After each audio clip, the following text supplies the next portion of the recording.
স্থানীয় প্রশাসনকে কেন বাতিল করেছেন? কারণ আপনি বলছেন যে তারা আওয়ামী আমলে একচেটিয়া নির্বাচনের মাধ্যমে তারা নির্বাচিত হয়েছে। তো যদি সেটা হয়ে থাকে তাহলে ইউনিয়ন পরিষদের চেয়ারম্যানরা কিভাবে নির্বাচিত হয়েছে? বাংলাদেশের অলমোস্ট সকল ইউনিয়ন পরিষদের চেয়ারম্যান আওয়ামী লীগের ওই এলাকার সভাপতি সেক্রেটারি। তাহলে আপনি তাকে বাতিল করলেন না কেন? আমার গরমে ধরেন প্রত্যেক দিন আমার 15 থেকে 16 হাজার মেগাওয়াট বিদ্যুৎ দরকার, কিন্তু এখন তো আমার 10 থেকে 11 হাজার লাগে।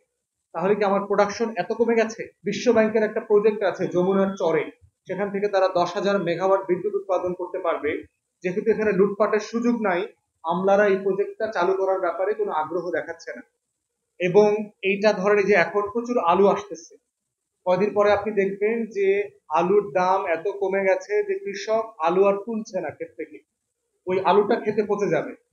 কিন্তু আমার যদি প্রফেশনাল কোল্ড স্টোরেজ থাকে, যেটা সাধারণত আমাকে উপজেলা শহর অথবা ট্রেন স্টেশনের পাশে করা দরকার, যেন এটা সহজে ট্রান্সপোর্ট করে ঢাকা থেকে শুরু করে বড় বড় শহরগুলোতে পাঠানো যায়, বিপণন ব্যবস্থাপনাটা যেন, মার্কেটিংটা যেন একটা সফিস্টিকেটেড করা যায়। তো সেই জায়গাতে আমরা সরকারকে আহ্বান করছি, দ্রব্যমূল্যের ঊর্ধ্বগতির এই জায়গাটাতে আমাদের সবজি, আমাদের ফল যেন নষ্ট না হয়, শীতকালীন সবজিটাকে কিভাবে প্রিজার্ভ করা যায়, যেটা আপনি অ্যাটলিস্ট বর্ষাকাল পর্যন্ত টানতে পারবেন, এই শীতকাল পেরিয়ে গেলেও যেন 3-4 মাস 6 মাস মতো আপনি টানতে পারেন, সেখানের একটা মানে সংরক্ষণ এবং বিপণন ব্যবস্থা তৈরি করা দরকার এই শীতের সবজি সংরক্ষণের ক্ষেত্রে, যেন আমাদের কৃষক ক্ষতিগ্রস্ত না হয়, ভোক্তারাও বেশি দামে পণ্য কিনে খেতে না হয়।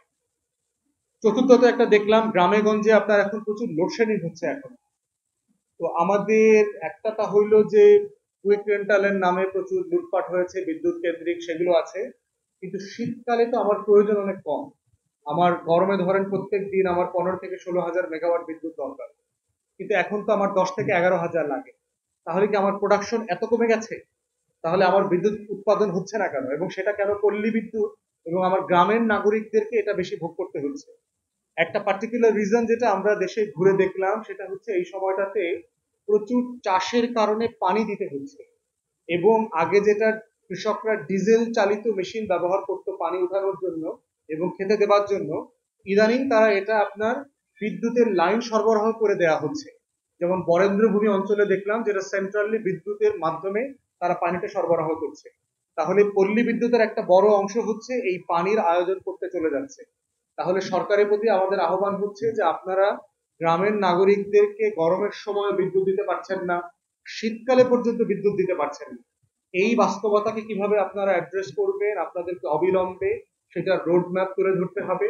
এবং সেক্ষেত্রে আমরা বাস্তববাদী পরিকল্পনা চাচ্ছি। কিন্তু আমরা দেখলাম গত কয়েক মাস আগে নবায়নযোগ্য জ্বালানির যে বিদেশি বিনিয়োগের 35টা 34টা কোম্পানি ছিল, এই কোম্পানিগুলোর কাজ আপনারা সাসপেন্ড করে দিয়েছেন। বিশ্ব ব্যাংকের একটা প্রজেক্ট আছে যমুনার চরে, সেখান থেকে তারা 10,000 মেগাওয়াট বিদ্যুৎ উৎপাদন করতে পারবে। যেহেতু এখানে লুটপাটের সুযোগ নাই, আমলারা এই প্রজেক্টটা চালু করার ব্যাপারে কোনো আগ্রহ দেখাচ্ছে না। এবং এটার পুরো ফান্ড বিদেশ থেকে আসবে, বাংলাদেশকে একটা টাকা খরচ করতে হবে না। তাহলে এই বিদেশি বিনিয়োগগুলো আমি কেন নিচ্ছি না? আমার উৎপাদন কেন বাড়াচ্ছি না? আমার দেশের সোলার প্যানেল তৈরি হচ্ছে, তার কোয়ালিটি হয়তো খুব ভালো না, তাহলে আপনি জাপান থেকে আনেন, ভারত থেকে কেন আনছেন? জাপান হচ্ছে সূর্যের আলোটার 42% পর্যন্ত ক্যাপাসিটি সে নিতে পারে, সে ধারণ করতে পারে। তাহলে একটা best quality solar panel either আমাকে তৈরি করতে হবে আমার দেশে, তা না হলে বেস্ট কোয়ালিটি প্রযুক্তি ট্রান্সফারের চুক্তিতে আমাকে তাকে আনতে হবে। এনে নবায়নযোগ্য জ্বালানির কোম্পানিগুলোকে আপনি সচল করেন, যমুনার চরে বিশ্ব ব্যাংকের যে প্রজেক্ট আছে সেটাকে সচল করেন, সচল করে বিদ্যুতের প্রক্রিয়াটাকে কিভাবে কুইক রেন্টালের এই লুটপাটের বাইরে নিয়ে আসা যায় এবং জনবান্ধব করা যায়, সেই জায়গাতে আমরা সরকারের প্রতি আহ্বান জানাচ্ছি। শীতকালীন আরেকটা জনদুর্ভোগ হচ্ছে রোড অ্যাক্সিডেন্ট। এমনিতেই আমাদের দেশে প্রচুর রোড অ্যাক্সিডেন্ট আছে। যেহেতু আমাদের ট্রাফিক সিগন্যাল সিস্টেম নাই বাংলাদেশে, আমাদের এই ধোঁয়া এবং কুয়াশার কারণে রাস্তাঘাটের পরিবেশ আরো বেশি অনিরাপদ হয়ে গেছে এবং প্রচুর দুর্ঘটনা দেখবেন গরমের সময় থেকে শীতকালে বেড়ে যায়। অতএব যে যে জায়গাগুলোতে অ্যাক্সিডেন্ট হচ্ছে, এই জায়গাগুলোর ব্যাপারে কিন্তু বুয়েট যাত্রী কল্যাণ সমিতি, বুয়েটে তারপরে হচ্ছে আপনার রোড সেফটি ফাউন্ডেশন, নিরাপদ সড়ক চাই আন্দোলন, এদের প্রত্যেকের কিন্তু গবেষণা আছে যে কি কি করা দরকার ইমিডিয়েটলি, কোন কোন রাস্তার কোন কোন এলাকার শহরের মোড়ে স্পিড ব্রেকার বসানো দরকার অথবা অন্য কোনো ইউটার্নের ব্যবস্থা করা দরকার। আমরা দ্রুত গতিতে অবিলম্বে সরকারকে আহ্বান করছি এগুলোর উদ্যোগ নেন। শীতকালে আমার হাজার হাজার নাগরিককে এই রাস্তার দুর্ঘটনা থেকে তাদেরকে যে বাঁচান। আপনি স্থানীয় প্রশাসনকে কেন বাতিল করেছেন, কারণ আপনি বলছেন যে তারা আওয়ামী আমলে একচেটিয়া নির্বাচনের মাধ্যমে তারা নির্বাচিত হয়েছে। তো যদি সেটা হয়ে থাকে তাহলে ইউনিয়ন পরিষদের চেয়ারম্যানরা কিভাবে নির্বাচিত হয়েছে?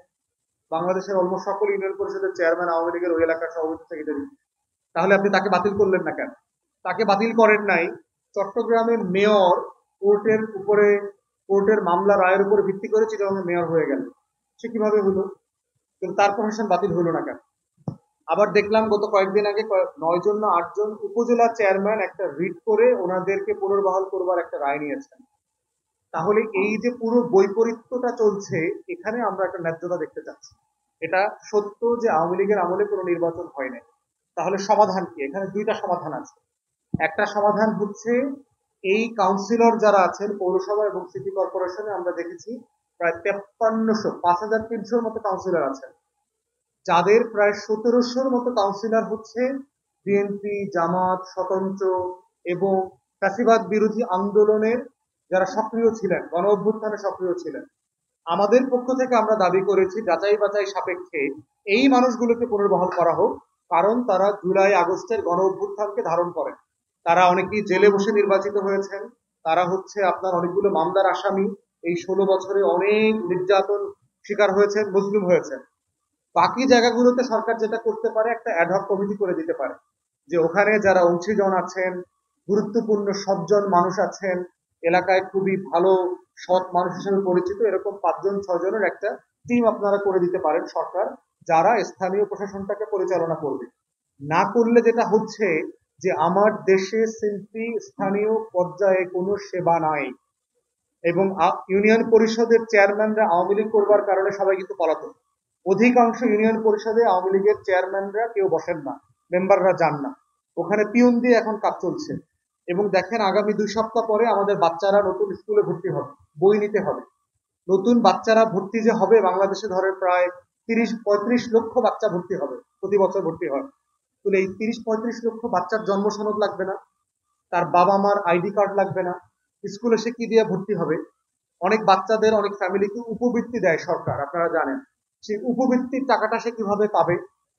তাহলে সে এইটা একটা বিশাল জটিলতা তৈরি হবে আমার স্থানীয় প্রশাসন না থাকার কারণে। আর একটা দুর্নীতি তৈরি হবে এখানে, সেটা হচ্ছে স্কুলের প্রশাসন যারা আছে, টিচার এবং গভর্নিং বডি, যেহেতু ডকুমেন্টস দেখাইতে পারছে না, তারা বাচ্চাদের পরিবার থেকে 500, 1000, 2000 টাকা করে ঘুষ নেবে, এবং একটা ঘুষের চক্র তৈরি হবে এখানে।